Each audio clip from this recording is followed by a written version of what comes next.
Flory TV Channel 22. Subscribe, like, and share.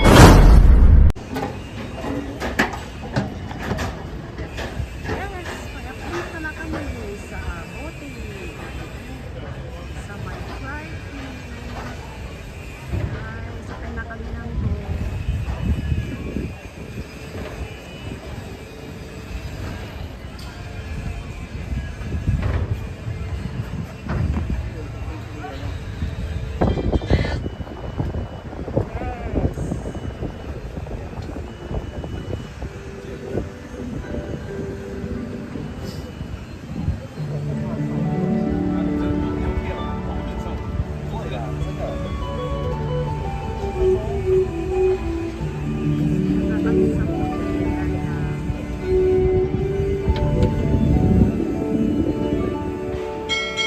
Hello, and enjoy Singapore's fascinating stories.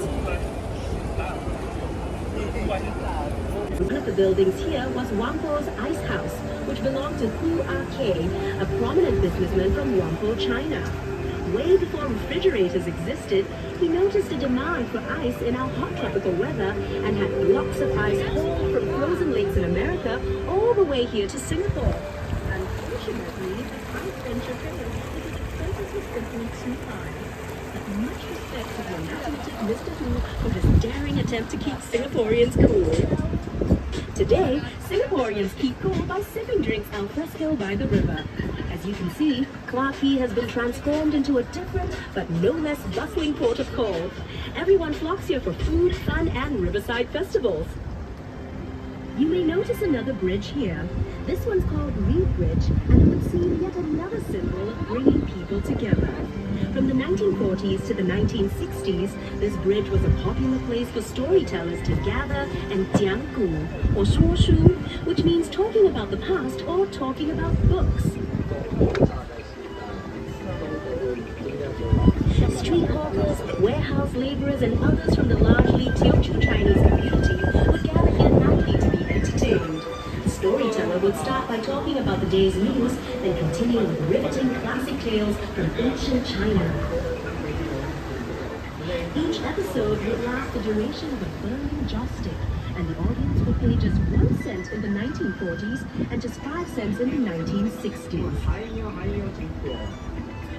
Chinese wayang, or opera, was another popular form of entertainment back then, and there were 2 Teochew opera theaters here. In the 1950s, admission to watch an entire performance was just 50 cents, but the common practice was to only pay 5 or 10 cents just to catch the last 10 minutes, which was the most exciting part of the show.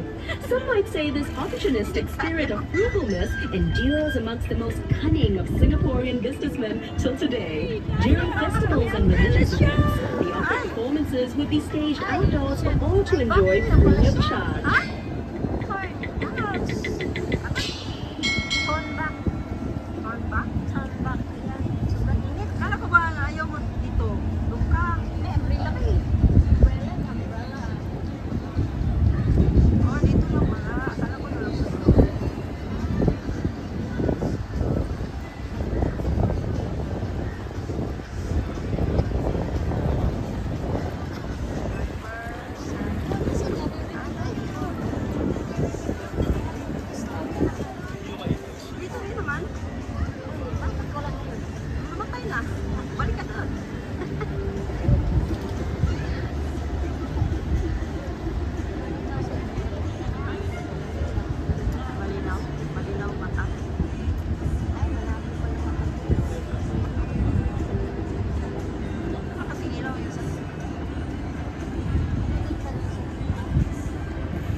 to your right, use the site of Riverside Village, a plague-infested squatters' colony which housed the seedy underbelly of opium dens, brothels, and secret societies. Addicts, ladies of the night, and gangsters jostled for space in this once dangerous, mysterious place. But today, the building Riverside Point sits on the historical foundations of that notorious village.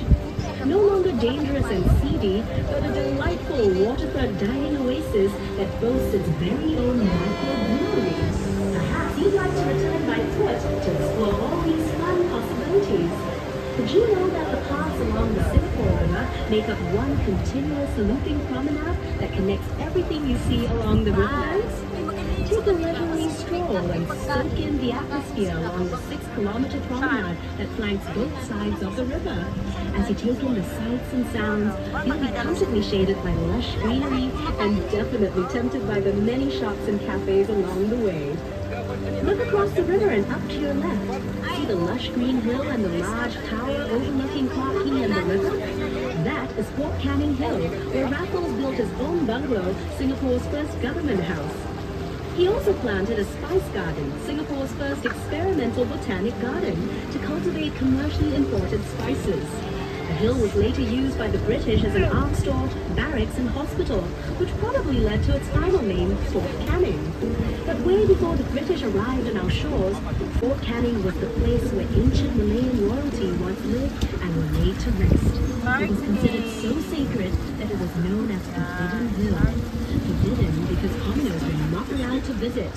Of course, all that has changed, and now you're most welcome to visit Fort Canning to see the old British underground bunkers, and if you're really brave-hearted, explore the ancient gravestones that still remain on its shady slopes. Now here's a building that just begs for attention. See the one adorned with colorful windows on your left? Home to the Ministry of Information, Communications and the Arts, its multi-hued facade not only reflects Singapore's multicultural heritage, but also hints at the building's equally colorful past. Can you believe that this Rainbow Splash complex used to be the old Hill Street police station and was once considered a skyscraper? But that was before World War II. In fact, the old Hill Street police station served as Singapore's only secure jail. And during World War II, it's even believed to have been a torture chamber. With such a vivid history, it's certainly no wonder the building was named a national monument in 1998.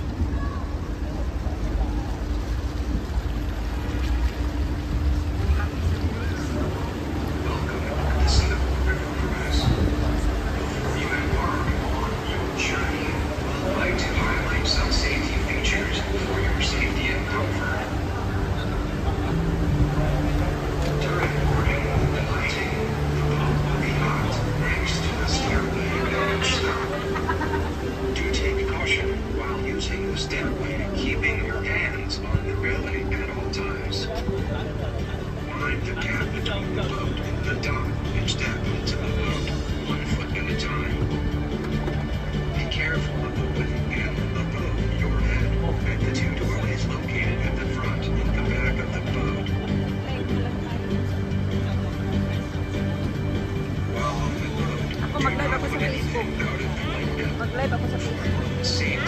Mag-live ako sa Facebook.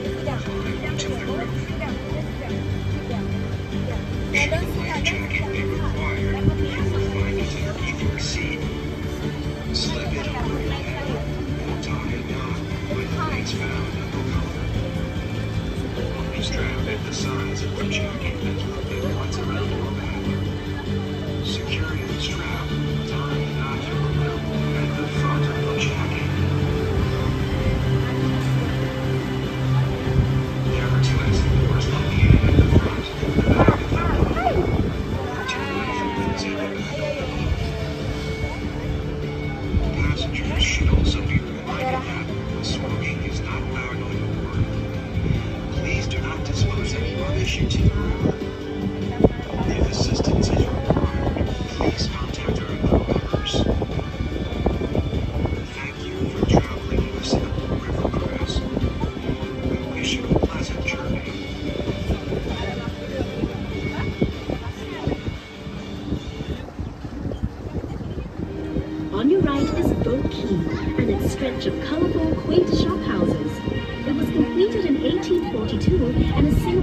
very first quay. At its peak in the 1860s, Boat Quay handled three-quarters of Singapore's total shipping business. The sheltered riverbanks made excellent loading and unloading places. Back then, the whole river was chock-a-block with thousands of boats transporting a whole myriad of goods to be traded by the merchants who had set up shop in the row of buildings on the bank. Some of those goods included seafood, spices, and rubber. The precious cargo was shouldered across gangplanks by immigrant laborers known as coolies, whose blood, sweat, and tears formed the very backbone of our nation's rise to prosperity. Wonder why all the shop houses are concentrated on just one embankment of Boat Quay? Well, legend has it that the Chinese immigrants chose to set up home only on the south bank of the river.